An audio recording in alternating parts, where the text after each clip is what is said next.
Hare Krishna. Audio video clear இருக்கா? கிளியரா இருக்கு மாதாஜி. ஓகே, ஹரே கிருஷ்ணா.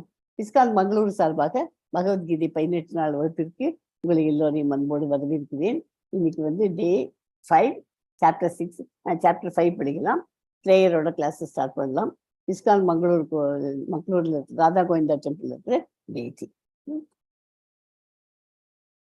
நம ஓம் விஷ்ணு பாதாய கிருஷ்ண பிரேஷ்டாய பூதலே श्रीमदे भक्ति वेदांत स्वामी निति नामिने नमस्ते सरस्वती देवे गौरवाणी प्रचारिणे निर्विशेष शून्यवादी पाश्चात्य देशतारिणे कृष्णाय वासुदेवाय देवकी नंदनाय च नंदगोप कुमाराय गोविंदाय नमो नमः नम पंकजनाभाय नम पंकजमालिने नम पंकजनेत्राय नमस्ते पंकजांगर्ये जय श्री कृष्णा चैतन्य प्रभु नित्यानंद अद्वैत गदाधर श्रीवासादि गौर भक्त वृंद हरे कृष्णा कृष्ण कृष्णा हरे हरे हरे राम राम राम हरे हरे ओम नमो भगवते वासुदेवाय ओम नमो भगवते वासुदेवाय ओम नमो भगवते वासुदेवाय ओम अज्ञानतिमिरन्धस्य ज्ञानाञ्जनशालाकाय चक्षुरुन्मीलितं येन तस्मै श्री गुरुवे नमः.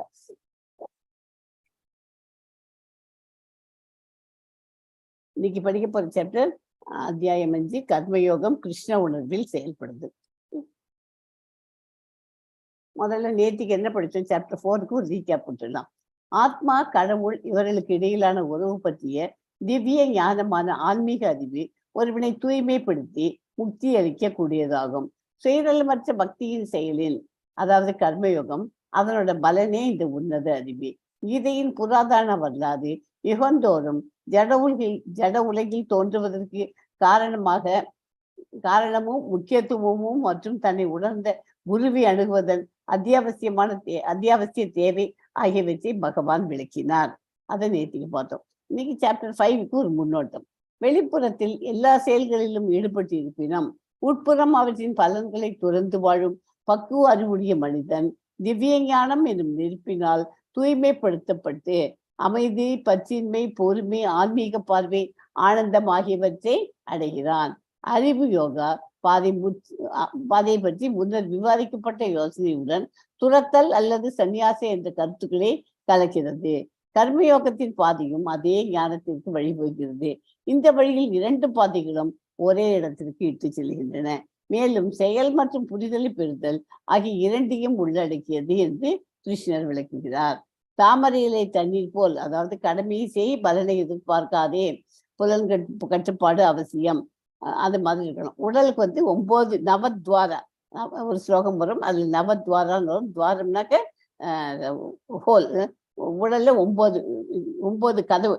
உடல் 9 கதவுகளை கொண்ட நகரம். 2 காது, 2 நாசி துவாரம், 2 கண்கள், வாய், ஆசன வாய், பால் உறுப்பு. அந்த நகரத்துக்கு என்ன குறிக்கோள்? என்ன? அனுபவிப்பதற்கான வாய்ப்பு. இதெல்லாம் எதுக்காக ஏற்பாடு பண்ணி கொடுத்துருக்காரு பகவான்? அனுபவிப்பதற்கான வாய்ப்பு. கிருஷ்ணர் கர்மயோகா பண்ணுன்னு தான் சொல்றார். நாட் கர்ம சன்னியாச யோகா பண்ணுன்னு நம்மள சொல்லலை. கர்மயோகா பண்ணுன்னு தான் சொல்றார். ஓகே, அதை பண்ணணும். நம்மை கர்மயோகத்தை பின்பற்ற சொல்கிறார். அதாவது கர்மயோகா பக்தி தொண்டில் பண்ணுவோம்.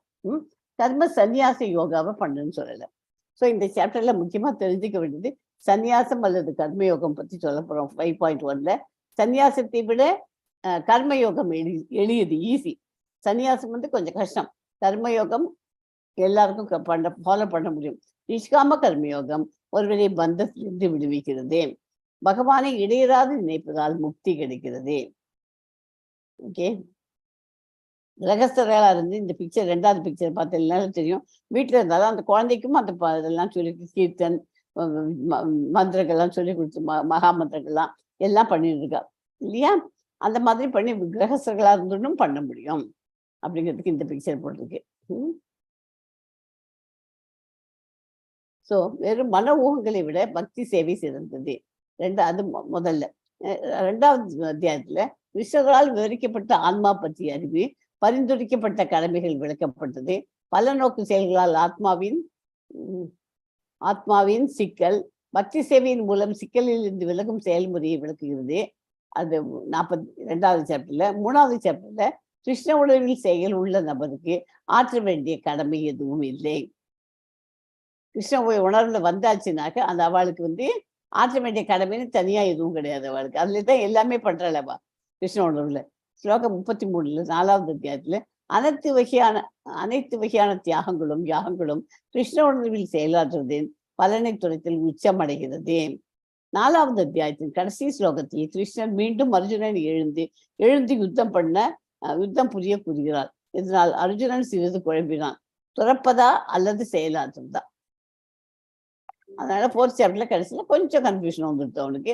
அதனால என்ன பண்ணணும் அப்படின்னு பார்க்கலாம். இந்த வாட்டி என்ன பண்றான்னு இந்த 5th சாப்டர்ல என்ன சொல்றான்னு பார்ப்போம். எஸ்மா 5.1 படிங்க கமலாஜி. Yes, Mataji.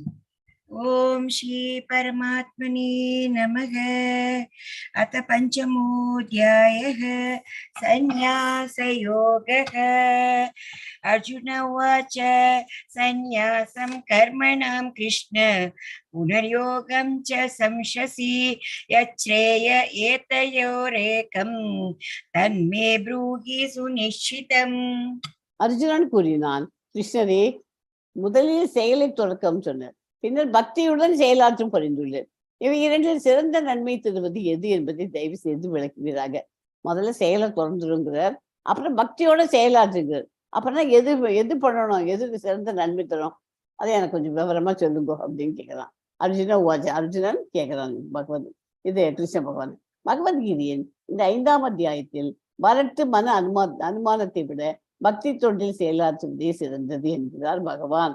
வரட்டு மன அனுமானத்தை விட பக்தி தொண்டு எளிதானது. ஏனெனில் இயற்கையிலேயே திவ்யமான இது ஒருவனை விளைவுகளில் இருந்து விடுவிக்கிறது. கிருஷ்ணரே முதலில் செயலை தொடக்குவோம், பின் பக்தியுடன் செயலாற்றுவோம் என்று பரிந்துரைக்கிறார். இதுல எது சிறந்தது அப்படின்னு அவன் கேட்கிறான் அர்ஜுனன். அதுக்கு என்ன சொல்றாரு பார்க்கலாம். அர்ஜுனன் அதை தவறா புரிஞ்சுருக்கான். அவர் சொல்றது எது சிறந்தது, கர்ம சந்நியாசமா அல்லது கர்ம யோகமா? கடமை செய்யணும். அவர் இவெல்லாம் சன்னியாசி எல்லாம் என்ன பண்றா, சன்னியாசியை போய் காட்டுல போய் இப்படி உட்கார்ந்து இப்படி பண்ணணும்னு சொல்லலை. இங்கேயே இருந்துட்டு சன்னியாசம் இருந்தாலும் பிரம்மச்சாரி சன்னியாசி எல்லாம் பண்றா இல்லையா, அவெல்லாம் புக் டிஸ்ட்ரிபியூஷன் பண்றா. இந்த மாதிரி புஸ்தகங்கள்லாம் டிஸ்ட்ரிபியூஷன் பண்ணி எல்லாரும் இந்த கர்ம யோகத்தை பண்ண முடியும். கர்ம சந்நியாசத்தை விட கர்மயோகம் நல்லது இல்லையா? இது இப்போ எல்லாராலையும் பண்ண முடியாது. அதுவும் இந்த கலியுகத்துல இதெல்லாம் பண்ண முடியாது. இங்கேயே இருந்தது சாண்டிங் த மகா மந்த்ரா, எவ்வளவு டிவோஷனல் சர்வீஸ்க்கு என்னென்னலாம் பண்ணலாமோ நிறைய இருக்கு. எஸ்மா 5.2 படிங்க. Yes, Mataji. Bhagavan Uvacha Sannyasa Karma Yogasha Nishreya Sakaro Ubau Tayostu Karma Sannyasat Karma Yogo Vishishyate. புருஷோத்தமராகிய முழுமுதற் கடவுள் பதில் உரைத்தால் செயலை தொடர்த்தல் பக்தியுடன் செயல்படுதல் ரெண்டுமே முக்திக்கு ஏற்றதாகும். ஆனால் இவை இரண்டில் செயலை துறப்பதை விட பக்தி தொழில் செயல்படுவது சிறந்ததாகும். செயலை தொடக்கிறதை விட பக்தி தொண்டிலேயே செயல்படுவது சிறந்தது. புறநுகர்ச்சியை தேடும் பல நோக்கு செயல்கள் பௌதிக பந்தத்திற்கு காரணமாகும். உடல் சௌகரியத்தின் தரத்தை அதிகரிக்கும் நோக்கத்துடன் செய்யக்கூடிய செயல்களில் ஒருவன் ஈடுபட்டிருக்கும் வரை அவன் பல்வேறு வகையான உடல்களை மாற்றுவதும் அதனால் பௌதிக பந்தத்தில் நீடித்துக் கொள்வதும் உறுதியாகும்.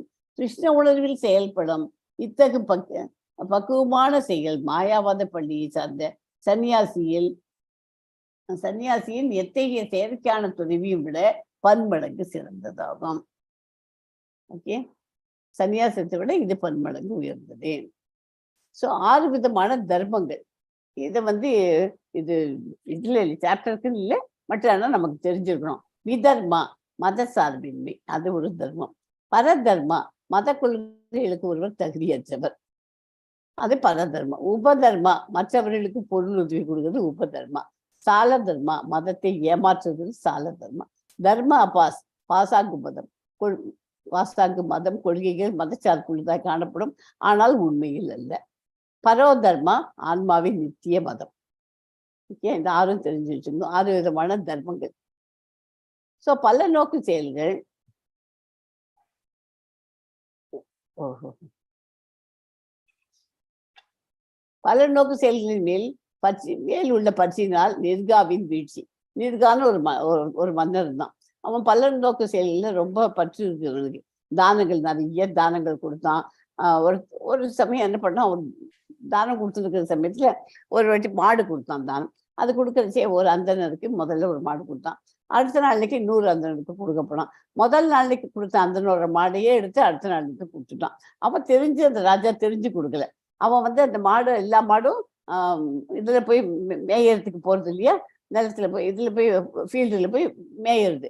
அது புல்லு திங்கிறதுக்கு போயிருக்க சமயத்துல இந்த மாடும் அவன் ஓட்டின்னு வந்திருக்கான். எல்லாரும் அது முடிச்சு அந்த மாட்டை எடுத்துன்னு வந்து அடுத்த நாளைக்கு கொடுத்துட்டான். அதனால அந்த அந்தனருக்கு எனக்கு தானம் கொடுக்குற மாதிரி கொடுத்துட்டு மறுபடியும் இன்னொருத்தருக்கு கொடுக்குறியான்னு அவனுக்கு கோபம் வந்துடுச்சு, அந்த முதல் அந்தனருக்கு. அப்போ 2 பிராமணர்கள் ரெண்டு பேருமே திருப்தி அடி, எனக்குன்னு கொடுத்துட்டே நீ அதை எதுக்கு வாங்குறேன்னு 2வது ஆள் வாங்கின பிராமணன் சண்டைக்கு வந்துட்டான். 2 பேரும் திருப்தி அடையல. அதனால அவருக்கு 2 பேருமே சாபம் விட்டுட்டா. யார் விட்டான்னு தெரியாது. அவர் அவர் பள்ளியாக நீண்ட காலம் வாழ வேண்டி இருந்தது. நீ பள்ளியாக மாறக்கடவாய் அப்படின்னு சொல்லியாச்சு. ஸோ அவர் பள்ளியா மாறிவிட்டார். பள்ளியா மாறின உடனே அது மாதிரி ரொம்ப நாளைக்கு இருந்தார். பகவான் கிருஷ்ணரால் அவர் விடுதலை பெற்றார். கிருஷ்ணர் ஒரு வாட்டி அது தெரிஞ்சுட்டு, ஐயோ பாவமே, என்னோட பக்தன், தூய பக்தன், நல்ல கதைகள்லாம் தான் பல நோக்கு செயல்லாம் நிறைய பண்ணான், தானங்கள்லாம் பண்ணான். அவனை எப்படியாவது விடுதலை பண்ணணும்ட்டு கிருஷ்ணர் விடுதலை பண்ணார். மன்னர் நிர்கா பல நோக்கு செயல்கள் பயனற்றது என்பதை ஒப்புக்கொண்டார். பக்தி தொண்டு மட்டுமே மங்களகரமான செயல் என்பதை உணர்ந்தார். இதுல இருந்து இங்க பாருங்க, இந்த பிக்சர்ல பார்த்தேன்னா பள்ளியை அங்கேருந்து கிருஷ்ணர் தொட்ட உடனே அவருக்கு இந்த கதையை நல்ல டீட்டெயிலா படிக்க ரொம்ப நல்லா இருக்கும் அந்த கதை. துறவு பற்றிய சரியான புரிதல். பிராபஞ்சி கதையா புத்தியா ஹரி சம்பந்தி வஸ்துன முழுக்ஷுபி பரித்யாகோ வைராகியம் பல்கு கத்தியதே. முக்தியடை விரும்பும் நபர்கள் பரமபுருஷ பகவானுடன் தொடர்புடைய பொருள்களை பௌதிகமானவையாக எண்ணி துறக்கிறார்கள். எனவே அவர்களது துறவு முழுமையானது என்று கூறப்படுகிறது. துறவு பற்றி சரியான புரிதல் இருக்கு. எதை துறவு முழுமையானது என்று முக்தி அடையணும்னு சொல்லிட்டு பகவானுக்கு பிடிச்ச ஐட்டத்தை எல்லாமும் அதெல்லாம் பௌதிகமானவை, மெட்டீரியல் திங் அப்படின்ட்டு அதை எண்ணி துறக்கிறார்கள். அதெல்லாம் துறக்கக்கூடாது. அது அந்த மாதிரி துறவு முழுமையானது என்று கூறப்படுகிறது. புரியுறத? முக்தி அடையணும், பகவான்கிட்ட நம்ம போகணும் அப்படிங்க, பகவானுக்கு எதெல்லாம் பிடிக்குமோ அதெல்லாம் செய்யணும். அந்த காரியத்தை விட்டுட்டு அதெல்லாம் செய்ய வேண்டாம் அப்படின்னு அது பௌதிக உலகத்துக்கு சம்பந்தப்பட்டதுக்கு அதெல்லாம் விடக்கூடாது. அந்த மாதிரி விடுறதெல்லாம் தூய்மையானது அல்ல. அந்த மாதிரி துறவு தூய்மையானது என்று கூறப்படுகிறது. ஓகே, எஸ்மா. எஸ் மாதாஜி. ஸ்லோகம்.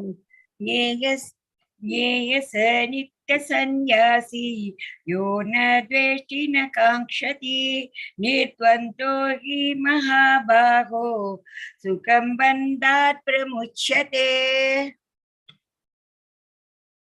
எவன் ஒருவன் தனது செயல்களின் விளைவுகளில் வெறுப்பு அற்றவனோ அவனே நிரந்தரமான சன்னியாசி ஆவான்.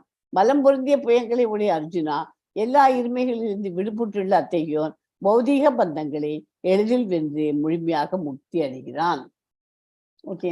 புலநுகர்ச்சியை தேடும் பல நோக்கு செயல்களில் பௌதீக பந்தத்திற்கு காரணமாகும் உடல் சௌகரியத்தின் தரத்தை அதிகரிக்கும் நோக்கத்துடன் செய்யக்கூடிய செயல்களில் ஈடுபட்டிருக்கும் வரை அவன் பல்வேறு வகையான உடல்களை மாற்றுவதும் அதனால் பௌதிக பந்தத்தை நீடித்துக் கொள்வதும் உறுதியாகும்.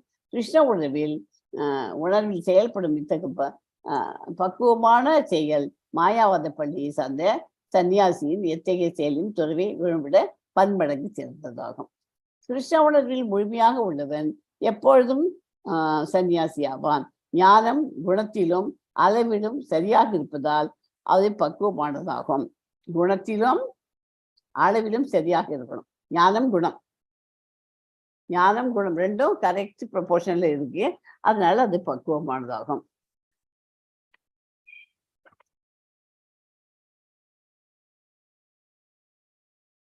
இறைவனின் பக்தி தொண்டில் ஈடுபடாமல் வெறுமனே எல்லா செயல்களையும் துறப்பது ஒருவனை மகிழ்விக்காது. நான் எல்லா செயலையும் திறந்துடுறேன். நான் பக்தி பண்ணணும்னு ஏதாவது அவசியமா? எனக்கு பக்தியும் வேண்டாம், ஒன்றும் வேண்டாம், நான் எல்லாத்தையும் திறந்துடுறேன் அப்படின்னு பண்ணாக்க அது சந்தோஷத்துக்கு மகிழ்விக்காதே. ஆனால் பக்தி தொண்டில் ஈடுபட்டுள்ள சிந்தனை உடைய மனிதன் தாமதமின்றி பரம்பொருளை அடைய முடியும். பக்தி தொண்டில் ஈடுபட்டு பகவானை நினைச்சிட்டு இருந்தா ஈஸியா அவன் பரம்பொருளை அடைய முடியும். ஸோ இதுல ஒரு நான் டிவோட்டி பக்தன் அல்லாதவன் அவன் நல்லா படிச்சிருக்கான், படிச்சுட்டு வேலைக்கு போயிட்டு நல்ல அமக்கரமா சம்பாதிச்சுன்னு வரான், லட்சமா சம்பாதிச்சிடும். I earned so much, it is mine, அது நான் தான் சம்பாதிச்சேன், என்னோட பணம் தானே அப்படின்னா.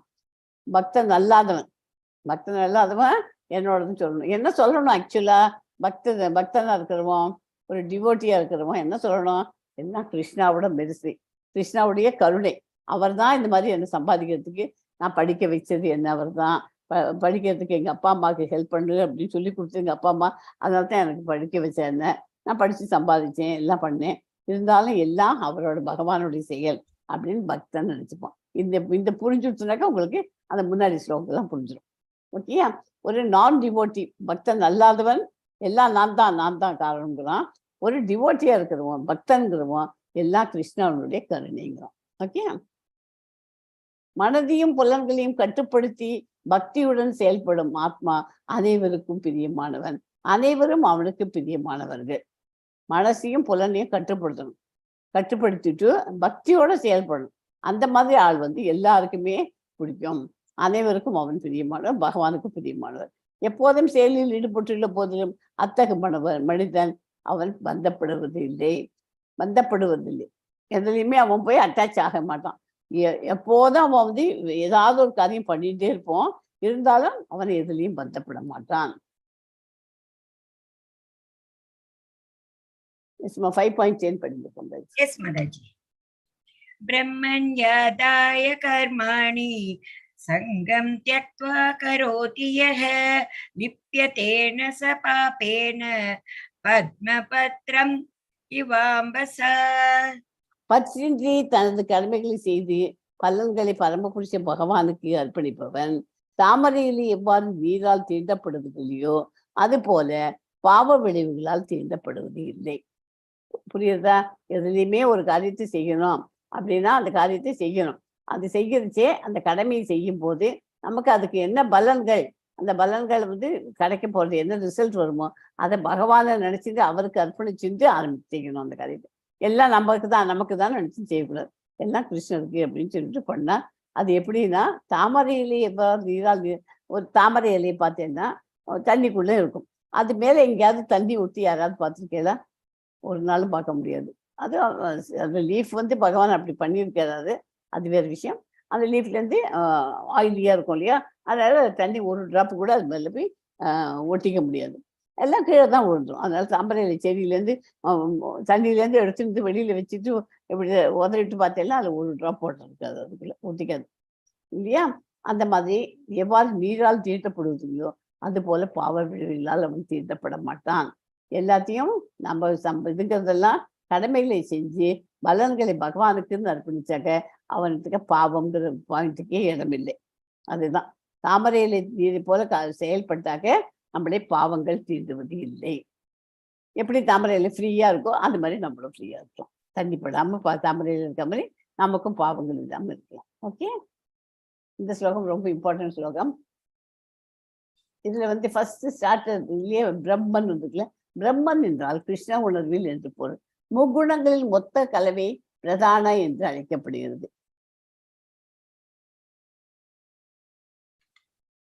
இவ்வுலகில் இருப்பவை அனைத்தும் பிரம்மனின் புற தோற்றங்கள் என்று குறிப்பிடப்படுகிறது. மேலும் விளைவுகள் வெவ்வேறு விதத்தில் தோன்றியுள்ள போதிலும் அவை காரணத்திலிருந்து வேறுபடாதவை, பரபிரம்மனான கிருஷ்ணருடன் தொடர்புடையது என்றும் அதனால் அனைத்தும் அவருக்கு மட்டுமே சொந்தமானது என்றும் ஈசோபனிஷத்தில் கூறப்பட்டுள்ளது. நீரிலேயே இருந்தாலும் தாமரையிலே நனையாமல் இருப்பது போல கிருஷ்ண உணர்வில் ஈடுபடுத்தப்படும் உடலும் பாவ விளைவுகளின் கலங்களிலிருந்து அப்பாற்பட்டதாகும். ஓகே? இந்த உலகத்தில் வாழும் உயிர் வாழி விதிக்கப்பட்ட கடமைகளில் பற்றி எவ்வாறு செயல் முடியும்? எப்படி இந்த மெட்டீரியல் வேர்ல்ட்ல எப்படி கடமையில செய்யுங்கிற பற்று இல்லாம பண்ணுங்கிற எப்படி பற்று இல்லாம பண்றது அப்படின்னு கேட்டாக்க என்ன பதில் சொல்வீங்க? ஏதாவது சொல்றீமா? சொல்ல முடியுமா அதுக்கு ஏதாவது? நிரூபிக்கப்பட்ட கடமைகளை பற்றின்றி எப்படி தாமரை இலையில நீர் படாம இருக்கோ அது மாதிரி பண்ணுன்னு சொல்றாரு. அட்டாச்மெண்ட் வித் டிட்டாச்மெண்ட் அந்த மாதிரி லைஃப்ல ஈடுபடுங்கன்னு சொல்றாரு. சரியா? பற்றுதலை துறந்த யோகிகள் தூய்மை அடைய வேண்டும் என்ற ஒரே நோக்கத்துடன் உடல், மனம், புத்தி மற்றும் புலன்களால் கூட செயல்படுகின்றனர். பக்தியில் உறுதியாக உள்ள ஆத்மா எல்லா செயல்களின் பலனையும் எனக்கே அர்ப்பணிப்பதால் பூரண அமைதி அடைகிறான். ஆனால் தெய்வீகத்துடன் இணையாதவனோ தனது முயற்சியின் பலனை அனுபவிக்கும் பேராசையால் பந்தப்படுகிறான். 5.13 படிங்க. சர்வ கர்மாணி மனசா சந்யஸ்யாஸ்தே சுகம் வஷி நவத்வாரே புரே தேஹி நைவ குர்வன்ன காரயன். ஒரே நிமிஷம். இது 5.13 இல்லையா? ஓகே. இது இந்த வேர்ட் பை வேர்ட் மீனிங் சொல்லிடுறேன். ஏன்னா இந்த ஸ்லோகம் இம்பார்ட்டன்ட், உங்களுக்கு புரிஞ்சுக்கணும். சர்வ எல்லா கர்மாணி செயல்கள், சர்வ கர்மாணினா எல்லா செயல்களும், மனசா மனதால், சனன்யஸ்ய துறந்து, ஆஸ்தே இருக்கிறான், சுகம் சுகத்தில், பக்ஷி வசப்படுத்தியவன், நவத்வாரே 9 கதவுகள், உடல் 9 கதவுகள்னு முதல்ல ஸ்டார்டிங்ல இன்ட்ரடக்ஷன்ல சொன்னேன் இல்லையா? அந்த 9 கதவுகளை கொண்ட இடம் அந்த நவத்வாரே இடத்தில், புரே நகரில், தேஹி உடலை உடைய ஆத்மா, நான் என்றும் இல்லை, ஏவ நிச்சயமாக, குருவன் எதையும் செய்வது, நான் இல்லை, காரையன் நடப்பதற்கு காரணமானது. ஓகே. இது நீங்க படிக்கிற புத்தகம், இந்த புத்தகத்தை விஷயம் படிங்க. உண்மை உருவில் ஆசிட்டிஸ், பகவத்கீதா ஆசிட்டிஸ் புத்தகம் ஃபாலோ பண்ணுங்க. உடலை உடைய ஆத்மா தனது இயற்கையை கட்டுப்படுத்தி மனதால் எல்லா செயல்களையும் துறந்து விடும் போது செய்யாமலும் செயலுக்கு காரணமாகாமலும் 9 கதவுகள் கொண்ட நகரில் பௌதிக உடலில் இன்பமாக வசிக்கிறான். எப்படி பண்ண சொல்றார்? உடலை உடைய ஆத்மா இயற்கையை கட்டுப்படுத்தி மனதால் எல்லா செயல்களையும் துறந்து விடும் போது, மனதால துறந்து விடுங்கும், செய்யாமலும் செயலுக்கு காரணமாகாமலும் 9 கதவுகள் கொண்ட நகரில் இன்பமாய் வசிக்கிறான். புரியுதுதான்? இந்த ஸ்லோகம் ரொம்ப இம்பார்ட்டன்ட் ஸ்லோகம். எப்படி இன்பமா வசிக்க முடியும்? துறந்துட்டு சந்தோஷமா இருக்கு அப்படின்னா எப்படி இருக்கிறது? தனது இயற்கையை கட்டுப்படுத்தி மனதால் எல்லா செயல்களையும் துறந்து விடும் போது செய்யாமலும் செயலுக்கு காரணமாகாமலும் 9 கதவுகள் கொண்ட நகரில் அவன் இன்பமாய் வசிக்கிறான். அனைவரிடமும் அதான் கர்மயோகத்தினால் அடையும் பலன்கள் என்ன? அனைவரிடம் அன்பானவர், வயிற்றுக்கு உணவளிப்பதால் அனைத்து உடல் அங்கங்களும் சக்தி பெறுகிறது, பாவமும் தீண்டுவதில்லை, தாமரை இலை தண்ணீர் போல, சூரிய ஆசைகளுக்கு இல்லாமல் கிருஷ்ணரின் ஆசைக்காக செயல்படுவதால் பந்தப்படுவதில்லை, பலனை எதிர்பார்க்காததால் தூய அமைதி அடைகிறார். எதுக்குமே பலனை எதிர்பார்க்க கூடாது. அந்த மாதிரி பண்ணாக்க நமக்கு தூய அமைதி இருக்கும். பலன் ரிசல்ட், ஒரு காரியத்தை பண்றோம், ஒன்றும் இல்லை, சின்ன பசங்களே எடுத்துங்களேன். நம்ம வீட்டில் ஒரு குழந்தை காலேஜ் படிச்சுட்டு இருக்கு, அது பரீட்சைக்கு படிக்கிறது, அது படிச்சு நல்லா மார்க் வாங்கணும் அப்படின்னு சொல்லணும். அது பரீட்சை எழுதுற அன்னைக்கு அதுக்கு உடம்பு சரியில்லை, பரீட்சை எழுத முடியல, பையன் பரீட்சையில ஃபெயில் மார்க் வாங்கிட்டான். அப்பதான் என்ன பண்ணுது? நம்ம நல்லா டாப்பரா வரப்போறோம், பிரமாதமா பண்ண போறோம், நம்ம ரொம்ப எதிர்பார்த்துன்னு பண்றோம் இல்லையா? அந்த மாதிரி எதிர்பார்க்க கூடாது. அதுதான் சொல்றோம். பலனை எதிர்பார்க்காததால் தூய அமைதி. அது மாதிரி எதிர்பார்த்தா என்ன இது? நமக்கு அமைதி இல்லது, அன்னி பொழுது நமக்கு எடுத்துட்டு போயிடும். சரி, எல்லாம் பகவான் கிருஷ்ணா மரிசி, கிருஷ்ணா பார்த்துப்பார். பையன் படிச்சிருக்கான், பரீட்சை எழுதுற அன்னைக்கு உடம்பு சரியில்லை, அவன் எப்படி இருக்குமா அப்படின்னு நம்ம திங்க் பண்றச்சு. இந்த பாயிண்ட நினைச்சுங்கோ. அவன் எதிர்பார்க்காததால், பலனை எதிர்பார்க்காததால் அவன் சந்தோஷம், தூய அமைதி அடைகிறான். ஓகே. இதுல சின்ன குழந்தையா இருக்கச்சு ஸ்ரீலா பிரபுபாதா, இது இங்க நிக்கிற குழந்தை தான் இது. அவன் அப்பாட்ட எனக்கு ஒரு ரதம் வேணும்னு கேட்குது. ரத யாத்திரை பண்ணி கொடு நானும் பண்ண போறேன் பூரி ஜெகநாத் மாதிரி. அவள் அப்பாவோட என்ன பண்ணார், அவளுக்கு ஒரு உட்டில் வந்து ரத யாத்திரை பண்ணி கொடுத்துட்டார், ரதம் பண்ணி கொடுத்துட்டார். அதுக்குள்ளே டேட்டியும் வச்சு ஜெகநாத் புரியில இருக்கிற டேட்டியெல்லாம் வச்சு அதையும் வச்சு அவள் ரத யாத்திரை கொண்டாடி வீட்லேயே கொண்டாடினான்.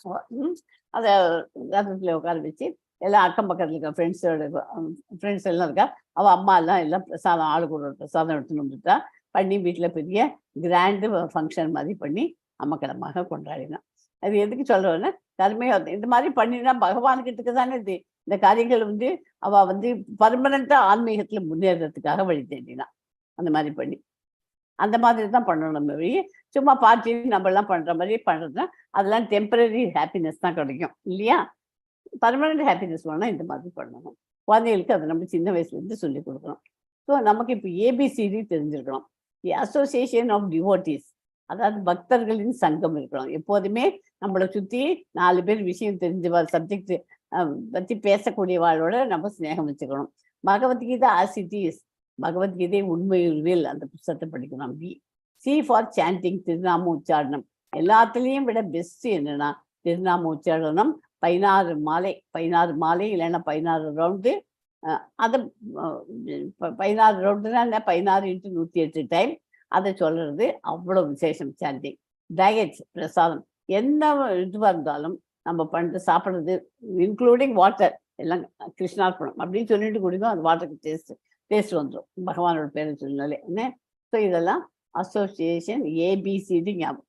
கடமையை இந்த ஏபிசிடியை ஞாபகம் வச்சுக்கணும். உயிர் வாயின் உடலில் உள்ள 9 வாயில்கள் என்ன, யாருக்காவது தெரியுமா?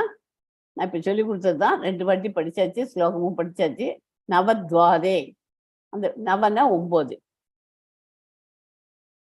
ஏஸ்மா யாராவது ட்ரை பண்றீங்களா? சுமதி மாதாஜி, தாமோதரன் பிரபுஜி ட்ரை பண்ணுங்க. 9 வாயில்கள் என்னென்ன? ஹரே கிருஷ்ண மாதாஜி. ஏஸ்மா சொல்லுமா. கண்கள், காது, மூக்கு. எஸ், 2 கண்கள், 2 காது, 2 காது, 2 கண்கள், ஒரு மூக்கு, வாய். இல்ல ஒரு மூக்கு இல்ல, 2 நாசி துவாரங்கள். 2 நாசி துவாரங்கள். ஒரு வாய், ஒரு ஆசன துவாரங்கள். ஒரு ஆசன வாய், ஒரு பால்.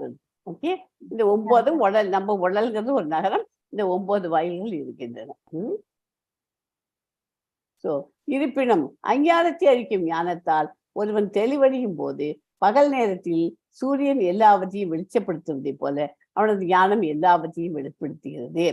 சூரியன் வந்து பகல்ல வெளிச்சது, சூரியன் வந்து அஸ்தமிச்சு போயிடுது அப்படிங்கிறோம். நம்ம பூமி வந்து சுத்திட்டே தானே இருக்கு. அது சுற்றுற சமயத்துல அது எவ்வளவு நேரம் டே டைமா இருக்குதோ அது வரைக்கும் நமக்கு தெரியுது. அதுக்கு அஸ்தமிச்சுன்னா அது அப்படியே மறைஞ்சு போய் தூங்க போயிடல அந்த சூரியன். அது இன்னொரு பார்ட் ஆஃப் த வேர்ல்டுக்கு போயிடுது. அங்கே அவளுக்கு வந்து போது விழிஞ்சு அந்த சூரியன் அந்த பக்கம் போய் காமிக்கும். அந்த சமயத்தில் நமக்கு இருட்டாது இல்லையா. அது மாதிரி பகல் நேரத்தில் சூரியன் எல்லாவற்றையும் வெளிச்சப்படுத்தும் போல டே டைம்ல தானே பிரகாசமா இருக்கு. அவளது ஞானம் எல்லாவற்றையும் வெளிப்படுத்துகிறது.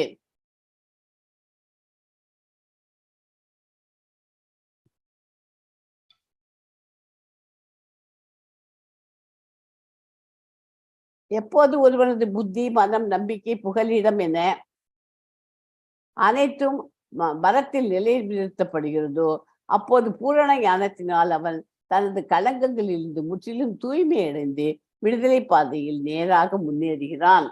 அப்பதான் அவனால முன்னேற முடியும். எப்படி? புத்தி, மனம், நம்பிக்கை, புகலிடம், 4 இம்பார்ட்டன்ட். புத்தி, மனம், நம்பிக்கை, புகலிடம் அனைத்தையும் பகவானுக்கு ஃபுல்லா அப்படியே ஒருநிலைப்படுத்துறது. அந்த மாதிரி பண்ணா பூரண ஞானத்தினால் அவன் கலங்கங்களிலிருந்து முற்றிலும் தூய்மையடைந்து விடுதலை பாதையில் நேராக முன்னேறுகிறான். எஸ்மா, 18 படிங்க கமலஜி. வித்யா வினய சம்பன்னே பிராமணே கவிஹஸ்தினி சுனி சைவ ஸ்வபாகே ச பண்டிதா சமதர்ஷினஹ. இந்த 5.18 ஸ்லோகம் இந்த சாப்டர்ல இது ஒரு இம்பார்ட்டன்ட் ஸ்லோகம். இந்த ஸ்லோகமும் நல்லா விவரமா டீட்டெயிலாக படிச்சு வைக்கணும். படிச்சு வச்சிருந்தீங்கன்னாக்கா உங்களுக்கு பாயிண்ட் புரிஞ்சு போயிடும். அடக்கமுள்ள பண்டிதர்கள் தங்களது உண்மை ஞானத்தின் வாயிலாக கற்றறிந்த தன்னடக்கம் உள்ள பிராமணன், பசு, யானை, நாய், நாயை தின்பவன், கீழ்ஜாதி என அனைவரையும் சமநோக்கில் காண்கிறான். ஒரு அடக்கம் உள்ள ஒரு பண்டிதர் இருக்கிறார். அந்த பிக்சர்ல பாருங்க, அவர் வந்து அந்த நாயையும் சமமா தான் பாக்குறார். அங்க பக்கத்துல ஒரு கொடையை பிடிச்சு ஒரு இன்னொரு ஒரு பிராமணர் இருக்கிறார், அவனையும் அப்படி பாக்குறார். பசுவையும் பாக்குறார், யானை எல்லாத்தையும் சமநோக்கில பாக்குறார். ஏன் அவர் சமநோக்கில பாக்குறார்? யாருக்காவது தெரியுமா? எஸ் மாதாஜி, யாராவது சொல்லுங்க. தாமோதரன் பிரபுஜி, அவங்கதான் தெரியுறாங்க, எனக்கு தெரியல. யாரு தெரியுமா? எஸ் கோதை மாதாஜி, எது மேகலா மாதாஜி, யாராவது ட்ரை பண்ணுங்க. ஏன் அவர் வந்து இந்த பண்டிதர் வந்து எல்லாரையும் யானையும் ஒரே மாதிரி பாக்குறார், நாயையும் பாக்குறார், யானை பாகனையும் ஒரே மாதிரி பாக்குறார். இதுவும் எல்லா இடத்துலயும் கிருஷ்ணரை பாக்குறாரு, எல்லா இடத்துலயும் அதனால எல்லாத்தையும் கிருஷ்ணரையே பாக்குறாரு. சரி, ஓகே. நம்மளோட இதயத்துல என்ன இருக்கு? ஆத்மா இல்லையா? நம்மளோட ஆத்மா இருக்கு. கூடவே யாருக்கா? பரமாத்மா. சோ நமக்கு நமக்கு அந்த அறிஞருக்கு, அந்த பண்டிதருக்கு என்ன இருக்கு? அவருக்கு ஆத்மாவும் இருக்கு, பரமாத்மாவும் இருக்கு. அது தப்புல ஏத்தாப்புல இந்த நாய் நிக்கிறது. அந்த நாய்க்கு என்ன இருக்கு? அதுக்கும் ஒரு ஆத்மா உண்டு. நாய்க்கும், அதுவும் உயிர் வழி தானே, அதுக்கும் ஒரு ஆத்மா இருக்கு. அது கூடவே யாருக்கா? அதுக்கும் பரமாத்மா இருக்கா. கரெக்ட். பசுக்கும் அதுக்கு ஒரு ஆத்மா, அது கூடவே பரமாத்மாவும் அவனுடைய பசுவோட இதயத்துல இருக்கா. யானைக்கும் அதே மாதிரி. அதனால இவன் படித்தறிந்து இவன் அறிஞன், அடக்கமுள்ள பண்டிதன். அவன் என்ன பண்றான்? அவன் வந்து அந்த ஆத்மாவை அவன் பார்க்கல. யார கூட இருக்கிறது? ஆத்மாவோட கூட இருக்க இதயத்துல எல்லாருக்கும் பரமாத்மா கிருஷ்ண பகவான் எல்லாருடைய இதயத்திலையும் இருக்கிறாருங்கிறதுனால எல்லாரையும் அவன் சமநோக்கில காண்கிறான். புரிஞ்சுதா? இப்போ இந்த ஸ்லோகம் ரொம்ப ரொம்ப இம்பார்ட்டன்ட். வித்யா வினய சம்பன்னே பிராமணே கவிஹஸ்தினி சுனிச்சைவ ஸ்வபாகேச்ச பண்டிதாக சமதர்ஷினக. சம அப்படின்னா ஈக்குவல், எல்லாரையும் சமமா. தர்ஷினக பார்க்கிறான். தர்ஷனம் கொடுக்கணும்னு சொல்லணும். தர்ஷனம்னா பார்க்க, சமதர்ஷினக. அவர் எல்லாரையும் சமநோக்கில் பார்க்கிறான். ரொம்ப ரொம்ப இம்பார்ட்டன்ட் ஸ்லோகம் இது. இந்த பாயிண்ட் வந்து எப்பாவது யாராவது கேட்டோன்னா குழந்தைகளுக்காட்டும் பெரியவாளுக்கும் நம்ம சொல்லு. அடக்கமுள்ள பண்டிதர்கள் எல்லாரையும் சமநோக்கில் பார்க்கலாம். ஏன் பார்க்கலாம்? யாராவது சொல்ற எல்லாத்துக்கும் எக்ஸ்பிளைன் பண்ண முடியுமா? எல்லாருடைய இதயத்திலும் ஆத்மாவும் பரமாத்மாவும் இருக்கிறார். அது யானைக்கு யானையோட ஆத்மா இருக்கும், ஆனா கூடவே இருக்கிறது யாரு? பரமாத்மா. அதே பரமாத்மாவே எனக்கும் இருக்காரு, எல்லா இடத்துலயும் பரவி இருக்காரு. ஸோ அதனால பகவான் இருக்காருங்கிறதுனால பகவானை நினைச்சிட்டு அந்த பண்டிதர் எல்லாருக்கும் மரியாதை கொடுக்குறார், சமநோக்கில காண்கிறார். ஓகேயா? உயிரின் வேறுபாடுகளையும் ஜாதி வேறுபாடுகளையும் கிருஷ்ண பக்தன் காண்பது இல்லை. உயிரின் வேறுபாடுகளையும் ஜாதி வேறுபாடுகளையும் கிருஷ்ண பக்தன் காண்பது இல்லை. நீ என்ன ஜாதியா வேணாலும் இரு, சூத்ரனாரு, பிராமணனாரு, சத்திரியனாரு, எதை வேணாலும் இரு, ஆனாலும் உங்ககிட்ட உன்னை மரியாதையோட கிருஷ்ண பக்தன் பார்ப்பான். ஏன்? உங்ககிட்ட உன்னோட ஆத்மாவோட பரமாத்மாவான கிருஷ்ணரும் இருக்கிறார். அது கிருஷ்ணர் பக்தனுக்கு, கிருஷ்ணர் தானே அவன் இம்பார்ட்டன்ட், அவர் கிருஷ்ண பக்தனுக்கு. அதனால அவரை எல்லாரையுமே சமநோக்கில பார்ப்பான். ஓகே. கிருஷ்ண பக்தன் சமூக ரீதியில் பிராமணனும் கீழ் ஜாதியிலும் வேறுபட்டவர்கள். உயிரின ரீதியில் நாய், பசு, யானை ஆகியவை வேறுபட்டவை. ஆனால் உடலில் இது போன்ற வேற்றுமைகள் கற்றறிந்த ஆன்மீகவாதியின் கண்ணோட்டத்தில் அர்த்தமற்றவை. பரமனுடன் அவர்களுக்கு உள்ள உறவால் இது சாத்தியமாகிறது. ஏனெனில் பரம புருஷர் அனைவரின் இதயத்திலும் பரமாத்மாவாக வீற்றுள்ளார். இந்த ஞானமே உண்மையான ஞானம். உண்மையான ஞானம் 5.18 ஸ்லோகத்துல புரிஞ்சுக்கணும். ஓகேயா? இன்னும் நிறைய டீட்டெயில்டு லெவல் 2ல படிச்சுக்கலாம். இது வரைக்கும் புரிஞ்சுக்கோங்க. எல்லாருடைய இதயத்திலும் ஆத்மாவோடையும் பரமாத்மாவும் இருக்கிறார். கிருஷ்ண உணர்வு இருக்கிறவா எல்லாரையும் சம நோக்கில் பார்ப்பா. காரணம் என்ன? அவ ஏற்கனவே அவ கிருஷ்ண உணர்வு, கிருஷ்ணா பக்தர்கள். அவ மற்ற வாழ்க்கையில கிருஷ்ணரை தான் பார்க்க, அந்த ஆத்மாவை விட கூட இருக்கிற பரமாத்மாவை தான் அவளுக்கு கண்ணில் படுவா. ஓகே. எவ்வாறு ஒருவனால் அனைவரையும் சம நோக்கில் காண முடியும்? எப்படி பார்க்கறது எல்லாரையும் சம நோக்கில்? அது எல்லாரையும் நம்மளாலாம் பார்க்க முடியுமா? மெட்டீரியல் வேர்ல்ட்ல அட்டாச்மெண்ட் வச்சிருக்கிறவளெல்லாம் பார்க்க முடியாது. அதுக்குதான் கிருஷ்ண உணர்வுல இருக்கிறவா, பியூர் டிவோட்டி, பகவானே பியூர் டிவோட்டியா இருக்கிறவா எல்லாருடைய இதயத்திலையும் நம்மளோட ஆத்மாவோட பரமாத்மாவும் கூட இருக்கிறார், கிருஷ்ணர் இருக்கிறாருன்னு அவளுக்கு தெரியும். அதனால அவள் கிருஷ்ணரை தான் பார்ப்பா. அதுக்குள்ள அவளுக்கு தெரியும் ஞான திசையில. அதனால அவ அந்த மாதிரி பௌதிக புலன்களின் தொடர்பால் உண்டாகும் பௌதிக புலன் இன்பங்கள் தற்காலிகமானதாகும். எனவே உடலே தற்காலிகமானது. இந்த உடலே தற்காலிகமானதுதான் இல்லையா? அதான் அடுத்தது. இந்த முக்தி பெற்ற ஆத்மா ஜடல் புலன் இன்பங்களால் கவரப்படுவதில்லை. ஆனால் சமாதி நிலையில் எப்போதும் தன்னுடைய சுகத்தை அனுபவிக்கிறான். ஓகே, முக்தி பெற்ற ஆத்மா ஜட புலன்கள்ல கவரப்படாது. இந்த மாதிரி பரத்தை தியானிப்பதால் தன்னுணர்வுடைய ஒளியோன் எல்லையற்ற சுகத்தை அனுபவிக்கிறான். அந்த மாதிரி கம்ப்ளீட்டா நம்ம கிருஷ்ணா கான்சியஸ் கிருஷ்ண பக்தனா ஆயிட்டோம்னு வச்சுக்கோங்களேன். இதெல்லாம் எதுவுமே இந்த ஜட புலன்களால கவரப்பட மாட்டோம். இங்க பக்கத்துல இருக்கிறது பக்கத்துல ஒரு பிக்சர் போட்டுருக்கு இல்லையா? அதுல யார் இருக்காங்க? ஹரிதாஸ் தாக்கூர். அவர் ஹரிதாஸ் தாக்கூர்ங்கிறது பை பர்த் அவர் ஒரு முசல்மான். அவர் முசல்மானா பிறந்தாலும் அவர் தூய கிருஷ்ண பக்தர். அவர் ஒரு நாளைக்கு அவர் 3 லட்சம் ஹரே நாம ஜபம் சொல்லாம அவர் தூங்க மாட்டார் நைட்டு.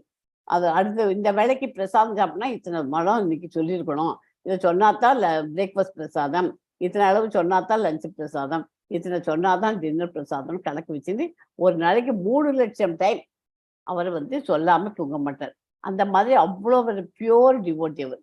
அதனால்தான் அவருக்கு பேரே ஹரிதாஸ் தாக்கூருக்கு நாமாச்சாரின்னு பேர் வச்சு. எப்ப பார்த்தாலும் நாமத்தை ஜபிச்சிருக்கிறார், நாமாச்சாரின்னு பேர். அவரை மயக்கிறதுக்காக ஒரு தாசி அவர்கிட்ட அவளை அவரை ஜான் பண்ணணும்னு பாக்குறார். ஜட புலன்கள் அதுல கவரப்படுறாரா பார்க்கலாம் அப்படின்னு இவர் என்ன பியூர் கிருஷ்ண டிவோட்டின்னு சொல்லிட்டு இருக்கா அப்படின்ட்டு அவளை மயக்க பாக்குறான். முதல் நாளைக்கு வந்தா பண்ண முடியல, செகண்ட் டே வந்தா ஒன்றும் பண்ண முடியல, 3வது நாளைக்கு என்ன பண்ணிட்டா அவளும் ஒரு ஜப மாலையை வச்சுட்டு அவளும் ஜபம் பண்ண ஆரம்பிச்சுட்டா. அவ கிருஷ்ண பக்தரா அவ மாறிட்டா. அந்த மாதிரி அவ்வளோ பவர்ஃபுல் ஆயிடுவா அவள்லாம். யாரு? கிருஷ்ண பக்தர்கள்லாம், பியூர் கிருஷ்ணா டிவோட்டிஸ்லாம். அவளால் எதையுமே இந்த இதுல புல ஜட இன்பங்கள்ல ஜட புல இன்பங்கள்ல அவளை கவரப்பட மாட்டார்கள். ஓகேயா? அதுதான் இந்த படம். ஹரிதாஸ் தாக்கூர் தன் இடைவிடாத கிருஷ்ண ஜப மகிமையால் ஒரு வேசியா ஸ்திரியை கூட திருத்தி கிருஷ்ண பக்தி மார்க்கத்தில் மனதை திருப்பினார். அவரை துளசி மரத்துக்கு ஏத்தாப்புல உட்காந்து ஃபுல் சின்சியரா எப்போதும் ஜபம் பண்ணிட்டே இருப்பார் ஹரிதாஸ் தாக்கூர். வேசியா ஸ்திரியை பக்தி மார்க்கத்துல அவளையும் மனசு திருப்பி விட்டுட்டார். ஜடப்புலனின் இன்பத்திற்கான சுவையை முற்றிலும் இழப்பதற்கான தேவை என்ன? இது எதுக்காக இந்த எல்லாத்தையும் தொடர்ந்துருன்னு சொல்லிட்டு இருக்கோம்? இதெல்லாம் இப்ப பண்ணினா என்ன அப்படின்னு சொல்றோம். அப்படின்னு ஏன் இப்ப துறக்கணும்னு சொல்றோம்? அதெல்லாம் இழக்கிறதுக்கு தேவை என்ன? ஏதாவது சொல்ல முடியுமா? அப்பதான் இதெல்லாம் திறந்தாதான் நம்ம பகவான்கிட்ட பகவானை அடைய முடியும். பகவான்கிட்ட நம்ம முதல்ல நெருங்க முடியும். நெருங்கின உடனே இன்னும் கொஞ்சம் நிறைய சாண்டிங் பண்ணி பகவத்கீதை பாகவதம் போன்ற கிளாஸஸ் எல்லாம் நம்ம அட்டன் பண்ணலாம். அதை அட்டன் பண்ணிட்டு நிறைய கத்துந்து நம்ம கிருஷ்ணர்கிட்ட முதல்ல நண்பனா நம்ம கிருஷ்ணரை ஏத்துக்கணும். ஒரு ஃப்ரெண்டு மாதிரி தான் நம்ம ஏத்துக்கணும். அவரும் வந்துடுவார். ஃப்ரெண்டுக்கு எல்லாம் என்னென்ன பண்ணுமோ அத்தனையும் பண்ணி கொடுப்பார். சுதாமாவை எப்படி காலெல்லாம் சுதாமா காலை தொட்டு சுதாமா நம்ம தமிழ்ல குசேலன்னு சொல்லுவோம். அவரோட காலெல்லாம் அவர் கொண்டு அவளெல்லாம் சாப்பிட்டு ஒரு ஃப்ரெண்டு வீட்டுல எப்படியெல்லாம் சாப்பிட்டு எப்படியெல்லாம் இருந்தாவா அந்த மாதிரி இருந்தாலும் எதுக்கு அப்படி பண்ணாருன்னா அவர் நம்மள பார்த்துப்பார். அவர் கேட்காதையே அவர் வீடை ஃபுல்லு மாலையாக்கி எல்லாம் பண்ணி கொடுத்தார் இல்லையா? அந்த மாதிரி நமக்கும் எல்லாமே நம்ம கேட்கவே வேண்டாம். இதை பண்ணி கொடு கிருஷ்ணா, அதை பண்ணி கொடு கிருஷ்ணா கேட்க வேண்டாம். அவருக்கு தெரியும் யாருக்கு எப்பப்போ என்னென்ன பண்ணி கொடுக்கணும்னு அவருக்கு தெரியும். அந்த டயத்துல கரெக்டா பண்ணி கொடுத்துருவார். ஓகே, எனக்கு இந்த மாதிரி கஷ்டம் இருக்கு, இந்த கஷ்டத்தை நிவர்த்தி பண்ணு. உனக்கு கஷ்டம் வந்திருக்குங்கிறது அவருக்கு தெரியாதா? அதை நிவர்த்தி பண்ணணும்னு அவர்கிட்ட போய் கேட்கணுமா? அவருக்கு தெரியும் எப்போ அதை நிவர்த்தி பண்ணணும்ட்டு. நம்மளோட டியூட்டி என்ன? நம்ம முழுசு சரண்டர் ஆகி கிருஷ்ணர்கிட்ட நம்ம பக்தி தொட்டு பண்ணிட்டு இருக்கணும். ஓகே, ஆனா ஜட புலன்கள்லேருந்து நம்ம எல்லாத்தையும் முடிஞ்ச வரைக்கும் டிட்டாச் ஆகி வந்தாங்க. நம்ம கிருஷ்ணரோட சேர்ந்து நண்பனாகி பக்தன் ஆகிட்டாங்க.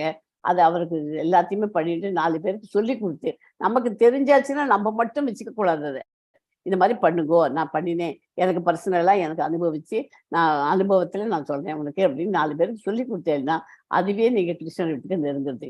அப்ப நீங்க பியூர் டிவோட்டி ஆகி பகவானும் உங்கள்கிட்ட எதிரிடுவார். பக்தன் ஆயிடுவேன் நீங்க. அப்போ என்ன ஆகும், இந்த மாதிரி நம்ம லைஃப் முடியிற சமயத்துல நம்ம எல்லாரும் டெம்பரரியா தான் இருக்கோம் இந்த பூமியில வந்து. இது 150 வருஷமா மேக்சிமம் போச்சுன்னா 160 வருஷம் வரைக்கும் வந்து வாடகை வீட்டுல வந்து உட்காந்துருக்கோம். இந்த உடல்ங்கிற வாடகை வீட்டுல நம்ம ஆத்மா தான் அழிவில்லாதது. ஆத்மா வந்து இதயத்துல இந்த உடல்ங்கிற அழியக்கூடிய இதுல பௌதிகத்துல வந்து ஆத்மா வந்து உட்காந்துருக்கு இல்லையா. ஆத்மா உட்காந்து கூடவே பரமாத்மாவும் உட்காந்து நமக்கு பார்த்து இப்படி பண்ணு அப்படி பண்ணு நம்ம பண்றதெல்லாம் சூப்பர்வைஸ் பண்ணி பார்த்துருக்காரு. அதை வந்து அப்படி பண்ணியிருக்கச்சு நம்ம வந்து பகவானுக்கு நெருங்கணும்னா இது எல்லாத்தையும் இந்த ஜடப்பொருள்கள் இன்பத்தை எல்லாம் நம்ம குறைச்சின்னு வந்தா தான் பகவானை நெருங்க முடியும். அப்படிங்கிறதுனால தான் எல்லாத்தையும் உயிர் வழி பீடிக்கும் பௌதீக பலன்களில் உந்துதல்கள் எவை? இது வந்து நமக்கு உங்களுக்கு தெரியாத உந்துதல்கள் என்னென்ன, பௌதீக பலன்களின் உந்துதல்கள் என்னங்கிறது சொல்றேன். தன்னுணர்வு பாதையில் நிலையான முன்னேற்றம் பெற விரும்பினால் பௌதீக பலன்களின் உந்துதல்களை கட்டுப்படுத்துவது அவசியம், முயல வேண்டும். எல்லாரும் கட்டுப்படுத்தணும். அதை என்னென்ன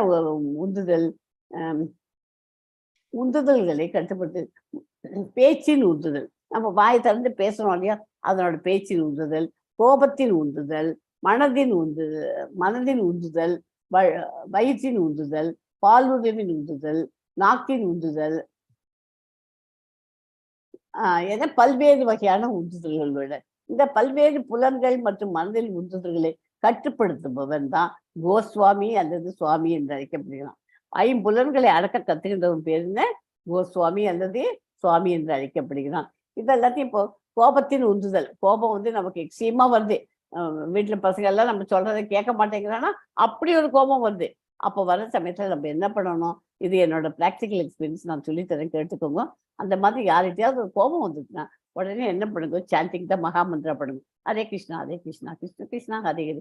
அது கண்ணை மூடிட்டு இருக்கும் அவளுக்கு தப்புல இன்னைக்கு கோபம் வந்துச்சு. ஹரே கிருஷ்ணா கிருஷ்ண கிருஷ்ணா ஹரே ஹரே, ஹரே ராமா ஹரே ராம ராம ராமா ஹரே ஹரே அப்படி சொல்லி 2 வாட்டி சொல்லுங்க. சொன்ன உடனே நீங்களே சாந்தமாயிடுவேன். அப்படியே அந்த கோபம் அப்படியே இருந்தடம் தெரியாது கூட. கண்ணை திறந்து பார்த்தேன்னா நீங்க எதுக்காக கற்றுக்கணும் என்ன பண்ணணும்னு தெரியாது, அப்படியே மறந்து. இந்த மாதிரி 4 நாளைக்கு ப்ராக்டிஸ் பண்ணல அந்த கோபம்ங்கிற உந்துதல் நம்மளை விட்டு போயிடும். ஓகேயா? அப்புறம் வந்து இன்னொன்று இருந்து கோபம்ங்கிறது வயிற்றின் உந்துதல். வயிற்றுல வயிற்று எப்போ பார்த்தாலும் வயிற்று பசிக்கிற மாதிரி இருக்கு அப்படிமோ. வயிற்று பசிக்கும் இருக்காது. அப்போதான் 1/2 மணி நேரத்துக்கு முந்தைய எல்லாம் மூக்க பிடிக்க சாப்பிட்ருப்போம். அப்படியெல்லாம் சாப்பிடக்கூடாது. வயிற்றுல இருந்து எல்லாத்தையுமே ஒரு லிமிட் வச்சுக்கணும். வயிற்று சாப்பிடவும் ஒரு லிமிட்டு தான் வச்சுக்கணும். 75% to 25% அதில் வயிற்றுல காலியாக வச்சுக்க சொல்லி கொடுத்துருக்கோம். அந்த மாதிரி வயிற்றுக்கும் அந்த மாதிரி சாப்பாடு வருங்கிறது மட்டும்தான் சாப்பிடும். எல்லாத்தையும் இது பிடிக்கும் அதை பிடிக்கும் காரச்சாரமானது அப்படி இப்படியெல்லாம் சாப்பிடக்கூடாது. சாத்விக் ஃபுட்டாக சாப்பிட்டு பழக்கம் பண்ணிக்கணும். அது பேச்சின் உடல், வாயை திறந்து பேசுறதே. சில பேர் பேசுறதே பார்த்தேன்னா ஒரே கெட்ட வார்த்தைகள் தான் பேசிட்டு இருப்பான். வாயை திறந்து பேசுறச்சே பகவானோட பேரை சொல்லி நல்ல காரியங்கள்லாம் பண்ணுங்கோ, இதை பண்ணுங்கோ, நமக்கு தெரிஞ்சதை இன்னொருத்தருக்கு நல்லது சொல்லி தரணும். இந்த மாதிரி நல்ல இது பண்றது தான் பேசுறதுக்கு பகவான் அப்படி சொல்லி கொடுத்துருக்காரு. நம்ம வந்து எல்லாத்தையும் கெட்டதுக்கெல்லாம் யூஸ் பண்ணியிருக்கோம். ஸோ இந்த மாதிரி இருக்கிற உந்துதல்கள் எல்லாம் அப்புறம் பால் உதவியில் உந்துதல். பால் உதவியின் உந்துதல்ங்கிறது ஹஸ்பண்ட் ஒய்ஃப் கல்யாணம்னு ஒன்று பண்ணி கொடுக்குறாலே ஹஸ்பண்ட் ஒய்ஃபுக்கு இருக்கிறது அந்த பால் உதவியின் உந்துதல். அது வந்து அக்செப்டபிள். அது வந்து பகவான் வந்து பண்ணுறதுக்கு அதுக்கு ஒரு விதமான இதுவும் கிடையாது. ஆனால் சில பேர் என்ன பண்றா, அதை மிஸ்யூஸ் பண்ணிக்கிறா. நமக்கு பகவான் கொடுத்துருக்கா, நம்ம போனா என்ன அப்படின்னு வீட்டில் பொண்டாட்டியும் வச்சுட்டு ஊர்லேயும் போய் எல்லாத்தையும் அமக்கலம் பண்ணியிருக்கா. அதெல்லாம் பண்ணக்கூடாது. நாக்கின் உந்துதல், அதே நாக்குக்கு டேஸ்ட்டுக்கு எனக்கு அது பிடிச்சிருக்கு திருப்பி அதையும் பண்ணக்கூடாது. அந்த மாதிரி கட்டுப்படுத்துவன் பேர் கோஸ்வாமி. புலன்களில் உந்துதலிருந்து முற்றிலும் விடுபட்டு பூரண கட்டுப்பாட்டுடன் கூடிய வாழ்க்கை வாழ்கிறார். ஆசையையும் கோபத்தையும் அடக்க பெருமுயற்சி செய்ய வேண்டியது ஒரு ஆன்மீகவாதியின் கடமையாகும். ஆசையையும் கோபத்தையும் அடக்கணும். 2 தான் ரொம்ப இம்பார்ட்டன்ட் லைஃப்ல. ஆசை எதை எடுத்தாலும் ஆசைப்படும். இப்ப நான் ஒரு 2 படம் வச்சிருக்கேன். பக்கத்து வீட்டுல 4 படம் வச்சிருக்கேன். ஐயோ அந்த படம் ரொம்ப நல்லா இருக்கே அப்படின்னு ஆசைப்படக்கூடாது. நம்ம கையில காசு இருந்தா ஆசைப்படுறதுல அர்த்தம் இருக்கு. இல்லைன்னாக்க கண்ட்ரோல் பண்றதுக்கு தெரியணும். ஆசைக்கு ஒரு அளவு வச்சுக்கணும். ஆசை அதே மாதிரி கோபத்தையும் ஓரளவுக்கு தான் கோபம் சொல்ற அளவுக்கு சொல்லிவிட்டு அப்படியே நின்றுடணும். இல்லைன்னா நமக்கு பிபி ஏறும். கோபம் ஜாஸ்தியா போக போக நமக்கு ஹெல்த் ஸ்பாயில் ஆகும். இது என்னத்துக்கு அவசியமா? சொல்ற முறையில சொல்லி பார்க்கணும். ஒர்க் அவுட் ஆலியா பகவானோட பேர் சொல்லிட்டு நம்ம ஒதுங்கி இருந்துக்க நமக்கு நல்லது. சரியா? அந்த பௌதிக உந்துதல்கள் எல்லாம் இதெல்லாம் இந்த மாதிரி உந்துதல்கள். ஜடப்புலன்களின் தொடர்பினால் வரும் இன்பம் துன்பங்களுக்கு காரணமாக இருப்பதால் அறிவுடையவன் அதில் பங்கு கொள்வது இல்லை. அதனால ஜட பொருள்கள்கிட்ட அறிவுடையவன் போக மாட்டான். குந்தியின் மகனே, இத்தகைய இன்பங்களும் ஆரம்பமும் முடிவும் இருப்பதால் அறிவுடையவர் இவற்றினால் மகிழ்ச்சி அடைவதில்லை. அதனால நீ 4 புடவை வாங்கினியா, அதை பத்தி கால் பண்ணும். ஓகே, அறிவு இருக்கிறவனா இருக்கவனா என்ன பண்ணும், சரி உங்ககிட்ட நிறைய விதவிதமா பெரிய சாப்பாடு வீட்டுல நடக்கிற கல்யாண சாப்பாடு டெய்லி, சரி அறிவுடையவன் அவன் எல்லாத்துக்குமே சம நோக்கில் பார்த்துட்டு அவன் எதுக்குமே ஆசைப்பட்டு பண்ண மாட்டான். ஓகே,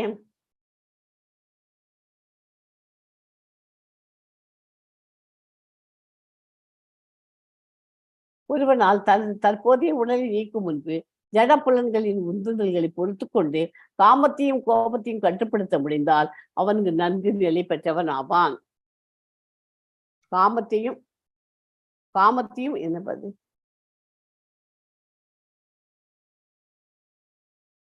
காமத்தையும் கோபத்தையும் கட்டுப்படுத்த முடிந்தால் அவன் நன்கு நிலை பெற்றவன் ஆவான். இவ்வுலகிலேயே அவன் மகிழ்ச்சியுடன் இருப்பான். இந்த உலகத்திலேயே மெட்டீரியல் வேர்ல்ட்ல இன்பம் துன்பம் அப்படின்னு வருது சொல்லிட்டு இருக்கோம் இல்லையா, இன்பம் தான் இருக்கும், துன்பம் வர்றதுக்கு சான்ஸே இல்லை. ஏன்னா அவனால காமத்தை கண்ட்ரோல் பண்ண தெரியும், கோபத்தை கண்ட்ரோல் பண்ண தெரியும். ஓகே, ரெண்டும் கண்ட்ரோல் பண்ண தெரிஞ்சாச்சுன்னா இந்த உலகத்திலேயே அவனால் மகிழ்ச்சியாக இருக்க முடியும். எல்லாம் ஒரு லிமிட்டட் மாத்திரம் வச்சுக்கணும். லிமிட்டுக்கு வச்சு இந்த கண்ட்ரோல், அளவுக்கு மீஞ்சினால் அமிர்தமும் விஷமும் தமிழ சொல்லுவோம் இல்லையா, அதே மாதிரி எல்லாமே ஒரு அளவோட இருக்கணும். எவன் ஒருவன் தனக்குள் சுகமாக உள்ளானோ, தனக்குள் செயல்பட்டு இன்புறுகின்றானோ, தனக்குள் பார்வையை செலுத்துகின்றானோ அவனே உண்மையில் பக்குவமான யோகியாவான். அவன் மரத்தில் முக்தி பெற்று மரத்தையே அடைகிறான். சமாதான சூத்திரம் என்றால் என்ன? பீஸ் ஃபார்முலா அப்படின்னா என்ன பார்க்கலாம். இப்போ தான் பார்க்க போறோம். எஸ்மா 5.29 பண்ணுங்க. भोक्तारं यज्ञ तपसां सर्वलोक महेश्वरं सुकृतं सर्वभूतानां ज्ञात्वा मां शान्तिं ऋच्छति. நானே எல்லா யாகங்களையும் தவங்களையும் இறுதியில் அனுபவிப்பவன் என்றும், எல்லா லோகங்களையும் தேவர்களையும் கட்டுப்படுத்துபவன் என்றும், எல்லா உயிரினங்களையும் உற்ற நண்பன் என்றும் அறிந்து என்னை பற்றிய முழு உணர்வில் இருப்பவன் துயரங்களிலிருந்து விடுபட்டு அமைதி அடைகிறான். எப்படி சமாதானமாகுது? இதுக்கு பேர் என்ன? சமாதான சூத்திரம். பீஸ் ஃபார்முலாக்கு இந்த சொல்ல 5.29 ஞாபகம் வச்சுங்க. போக்தாராம் யஜ்ஞ தபசாம் சர்வலோக மகேஸ்வரம் சுக்ருதம் சர்வபூதானாம் ஞாத்வா மாம் சாந்திம் ருச்சதி. அவன் இதை ஃபாலோ பண்ணியிருந்தாக்க அவன் எல்லா துயரங்களிலிருந்து விடுபட்டு அமைதி அடைகிறான். வெரி இம்பார்ட்டன்ட் ஸ்லோகம். இதை எல்லாரும் நோட் பண்ணுங்க. நானே எல்லா யாகங்களையும் தவங்களையும் இறுதியில் அனுபவிப்பவன் என்றும், எல்லா யோகங்களையும் தேவர்களையும் கட்டுப்படுத்துபவன் என்றும், எல்லா உயிர்வாழிகளின் உற்ற நண்பன் என்றும் அறிந்து என்னை பற்றிய முழு உணர்வில் இருப்பவன் ஜட துயரங்களிலிருந்து விடுபட்டு அமைதி அடைகிறான். எல்லாம் என்னன்னு வருதெல்லாம் கிருஷ்ண பகவான் சொல்றார். இல்லையா? இந்த ஸ்லோகம் பேசும் அமைதிக்கான வழிவு. இது இரண்யகசிப்பு தமையன் பிரம்மாவை நோக்கி தபஸ் இருக்கிறார். ராவணன் கும்பகர்ணன் சாகாவரம் வேண்டி கடும் விரதம் இருக்கிறான். சிசுபாலன் தண்டவர்த்தன் உங்களால் படைக்கப்பட்ட எதாலும் எனக்கு சாவு வரக்கூடாது அப்படின்னு கேட்கிறான். அமைதி தேடி பக்திக்குடன் பண்ண வேண்டிய காரியங்கள் என்னென்ன நம்ம பண்ணலாம்? நம்ம உங்களுக்கு தெரிஞ்ச நாலேஜ் சொல்லுங்க பார்க்கலாம். எஸ், அமைதி தேடி பண்ண வேண்டிய காரியங்கள் என்னென்ன காரியங்கள்? நாம ஜபம், பிரசாதம் அண்ட் ஏகாதசி விரதம். நாம ஜபம்ங்கிறது சாண்டிங் தான் மகாமந்திரா 16 ரவுண்டு சாண்ட் பண்றது அவ்வளோ விசேஷம். பிரசாதம் என்ன பண்ணினாலும் அதே பகவானுக்குன்னு சொல்லிவிட்டு கிருஷ்ணார்ப்பணம் சொல்லிவிட்டு சாப்பிட்டா அது பிரசாதம். அந்த பிரசாதத்துக்கு டேஸ்ட் ஜாஸ்தி, அதை தான் சாப்பிடணும். நம்ம ஏகாதசி அன்னைக்கு விரதம் இருக்கணும். நிர்ஜல் ஃபாஸ்டிங், ஒரு ட்ராப் தண்ணி கூட குடிக்காம இருக்கலாம். இல்லாட்டாக்க இந்த சிறுதானியங்கள்லாம் இல்லாத நம்மளோட சாதம் சப்பாத்தி இதெல்லாம் சாப்பிடாம அந்த மாதிரி ஐட்டம் இது ஃப்ரூட்ஸ் அண்ட் வெஜிடபிள்ஸ் சாப்பிடலாம். பன்னீர், தயிர் மோர்லாம் சேர்த்துக்கலாம். இங்கே இஸ்கான்ல ஏகாதசி விரதத்துக்கு நம்ம அப்படியெல்லாம் சேர்த்துக்கலாம். தமிழ்நாட்டில் பால் தயிர் சேர்க்க மாட்டோம். ஏன்னா கிருஷ்ணருக்கு பிடிச்சமானது இல்லையா, அதெல்லாம் அவருக்கு பிடிச்சமான ஐட்டம் பால் தயிர்லாம் அதெல்லாம் சேர்த்துக்கலாம். தாராளமாக மோர் குடிச்சிக்கலாம். சக்கரை விளக்கிழங்கு வேக வச்சு சாப்பிட்டுக்கலாம். பூமிக்கு அடியில் கிழங்கு உருளைக்கிழங்கு போட்டு சாப்பிடுதான கிச்சடி பண்ணி சாப்பிட்டுக்கலாம். இந்த மாதிரி நமக்கு என்னென்ன இதுவாக இருக்கும் நம்ம விரதத்துக்கு ஏற்ற மாதிரி வயிற்று பட்னியோடு இருக்கணும்னு அவசியம் இல்லை. பாதி பட்னி பாதி இருக்கிற மாதிரி இருக்கலாம். பிபி சுகர் இருக்கிறவங்க கொஞ்சம் அவங்க செக் பண்ணிட்டு பண்ணிக்கோங்க. விரதம் மாதாஜி விரதம் சொல்லியிருக்காங்க ஏகாதசிக்கு. 18ஆம் தேதி ஏகாதசி விட்டு ஏகாதசி அன்னைக்கு விரதம் இருக்கேன்னு இருந்துறாதுக்கு இருக்கிறச்சு நம்மளால முடியுமா அப்படி கண்ட்ரோல் பண்ணினாக்கா பண்ண முடியும். பட் ஆனால் இது ப்ராப்ளம் இருக்கிறவங்க சாப்பிடாதீங்க, பண்ணாதீங்க. இதுல வந்து இந்த வேர்டு பை வேர்டு இதுக்கு மீனிங் சொல்றேன். போக்தாராம் அப்படின்னா அனுபவிப்பவன், யஜ்ஞ யாகங்கள், தபசாம் தவங்கள், சர்வலோக எல்லா லோகங்களும், அங்குள்ள தேவர்களும், மகா ஈஸ்வரம் உயர் அதிகாரி, சுகிருதம் உற்ற நண்பன், சர்வ எல்லா, பூதானாம் உயிர்வாழிகள், ஞாத்வா என்று அறிந்து, மாம் என்னை, சாந்தி உலக துன்பங்களிலிருந்து விடுதலை, துச்சதி அடைகிறான். ஓகேயா? இந்த ஸ்லோகம் அதனால உங்களுக்கு பைஹார்ட் ஆயிடும் ஈஸியாது. மாயாசக்தியின் பிடியில் சிக்கியுள்ள அனைத்து கற்றுண்ட ஆத்மாக்களும் பௌதிக உலகில் அமைதியை தேடுகின்றனர். ஆனால் பகவத்கீதையின் இந்த பிரிவில் கூறப்பட்டிருக்கும் அமைதிக்கான வழி என்ன என்பது அவர்களுக்கு தெரியவில்லை. மிகச்சிறந்த வழி இதுவே. கர்மயோகம் என்று அறியப்படும் இந்த 5ஆம் அத்தியாயம் கிருஷ்ண உணர்வின் பயிற்சி விவரமாகும். கிருஷ்ண உணர்வை பயிற்சி செய்யும் போது தானாகவே அஷ்டாங்க யோக பயிற்சி முறையும் செய்யப்படுகிறது. கிருஷ்ண யோகத்துக்கு வரும்போது என்ன ஆகுது? அஷ்டாங்க யோகம். அஷ்டாங்க யோகம்னா என்ன? 8 டைப் ஆஃப் யோகம். அஷ்டனா 8, அஷ்டமின்னா 8ன்னு சொல்லுவோம் இல்லையா? நவமி அப்படின்னாக்கா 9 இல்லையா? சப்தமின்னா 7, பஞ்சமின்னா 5 அப்படித்தானே படிச்சு நமக்கு தெரியும் இல்லையா? ஏகாதசி, துவாதசி. ஏகாதசினா 1, துவாதசினா 2 வரும். அப்புறம் திரையோதசினா 3, அப்புறம் சதுர்த்தசி 4, பஞ்சமி 5, 6 வந்து 6வது என்னது? 6க்கு என்னது? சஷ்டி. 6வதுக்கு சஷ்டி, 7வதுக்கு வந்து சப்தமி, 8க்கு அஷ்டமி, அப்புறம் நவமி, தசமி. அதுக்கு மேல பண்ணா 1 கூட சேர்த்துன்னா ஏகாதசின்னு வருது இல்லையா? 10ஓட 1 சேர்ந்தாச்சுன்னா 11வது ஏகாதசி. ஓகே, ஏகாதசம், ஏக்கு பிளஸ் தசம். ஸோ அந்த மாதிரி எதுக்கு சொல்ல வந்து எது அஷ்டாங்க யோக முயற்சி பண்றதுக்கு இதெல்லாம் ப்ராக்டிஸ். இப்போ இந்த மாதிரிலாம் இப்போ சொல்லிக் கொடுத்ததெல்லாம் ப்ராக்டிஸ் பண்ணா அஷ்டாங்க யோகத்துல நம்ம யம நியம ஆசன பிராணாயாமா பிரத்யாகாரா தாரணா தியானா சமாதி அப்படின்னு படிப்படியா முன்னேற்றம் அடையப்படுகிறது. அதுல கடைசியில சமாதி. அந்த 8வது அஷ்டாங்க யோகத்துல 8வது பாயிண்ட் வந்து சமாதிங்கிற பேரு. முன்னேற்றம். பக்தியே வாழ்வின் மிக உன்னதமான பக்குவ நிலையாகும். ஓகேயா? ஸோ இந்த சாப்டர் இதோட முடிஞ்சு போச்சு. 29 ஸ்லோகாஸ் தான். இந்த ஸ்லோகம் ரொம்ப இம்பார்ட்டன்ட்டு.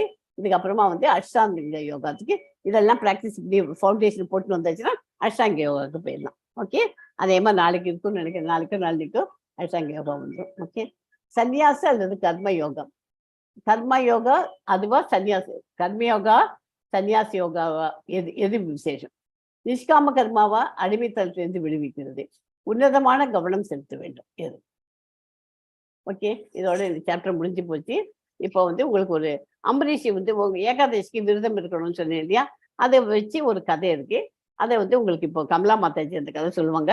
அம்பரீஷ் மகாராஜா கதை. ஹரே கிருஷ்ணா கமலா மாதாஜி. ஹரே கிருஷ்ண மாதாஜி. சொல்லுங்கம்மா. அம்பரீஷ் மகாராஜன் இருந்தார். அவர் என்னன்னா ரொம்ப கிருஷ்ண பக்தர், ரொம்ப மகாபக்தர், கிருஷ்ணனோட டிவோட்டி, கிரேட் டிவோட்டி. அவர் ஏகாதசி விரதம் தவறாம பண்ணுவார். இதுல என்னன்னா ஏகாதசி விரதம் இருந்து அடுத்த நாள் துவாதசியில எப்ப அந்த விரதத்தை முடிக்கணுங்கிறது ஒரு இது இருக்கு, கிரமம் இருக்கு.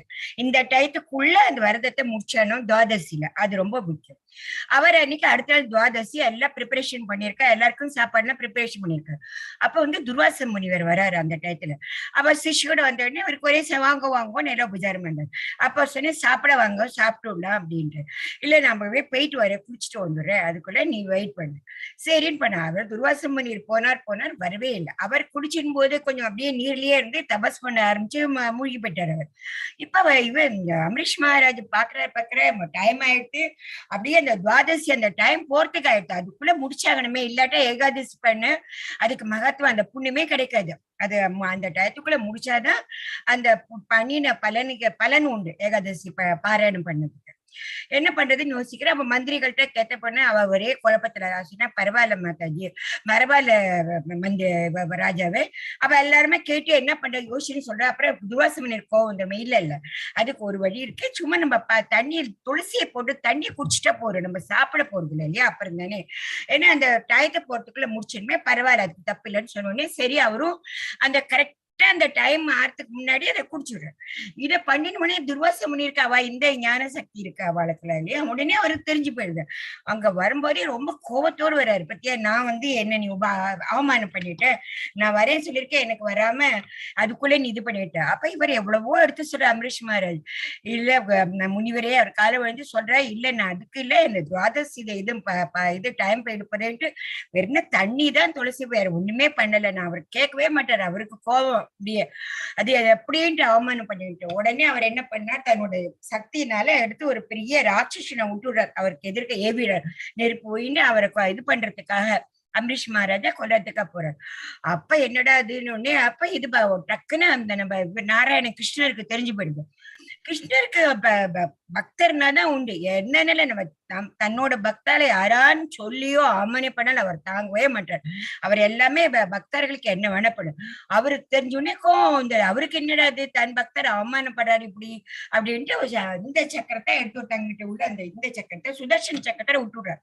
சுதர்சக்கரத்தை வேகமா வந்த உடனே துர்வாசமனர் அவருக்கு ஒரே பயந்துபடுது. துர்வாசமனர் ஓடுறாரு, அந்த சுதர்சன சக்கரத்துல ஓடி ஓடி அவர் சிவர்கிட்ட போறார், பிரம்மாட்ட போற, கிரகத்துல ஒவ்வொருத்தரையும் போற. எல்லாரும் சொல்ற, என்னால முடியாதுப்பா, எனக்கு தெரியாது, விஷ்ணுகிட்ட போங்கோ, இந்திரன்ட்ட போய் ஒவ்வொருத்தர.